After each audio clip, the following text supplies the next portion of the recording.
to start, I was preparing a lot. But then it was a case of, yeah, I can wing this. And I was, I formed my own club and I was speaking a lot and everything. And one day I got called out and they said, listen, you're doing great speeches, but we know you can do better because you're not really preparing. We know that you're just making it on the spot. And I kind of took it to heart and I said, okay, next one, all right, I will prepare.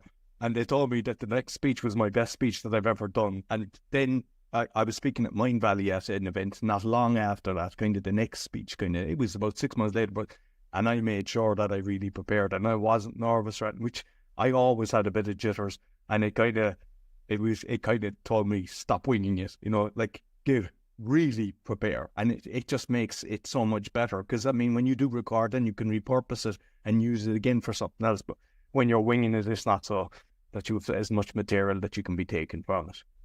Yes, and it's also respectful of other people's, you're taking up their time. They're sitting there paying you attention. They're listening. And I think it behooves us, when somebody's being that generous, to give them something back. I mean, one of the great secrets of public speaking is it's not about you.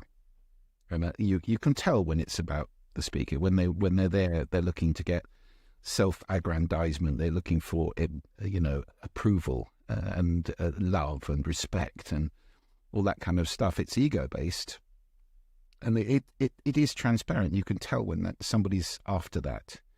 What it's about is the gift that you're giving to the audience, and whatever that gift is, it needs to have some value to them.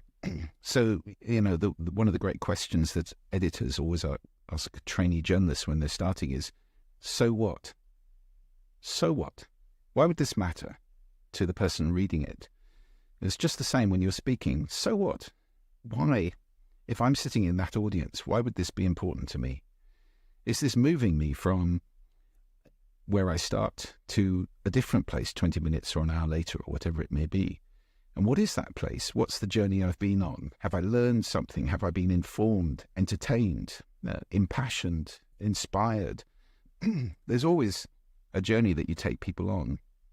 Otherwise, it's pointless, What are you doing there if you're not giving them something?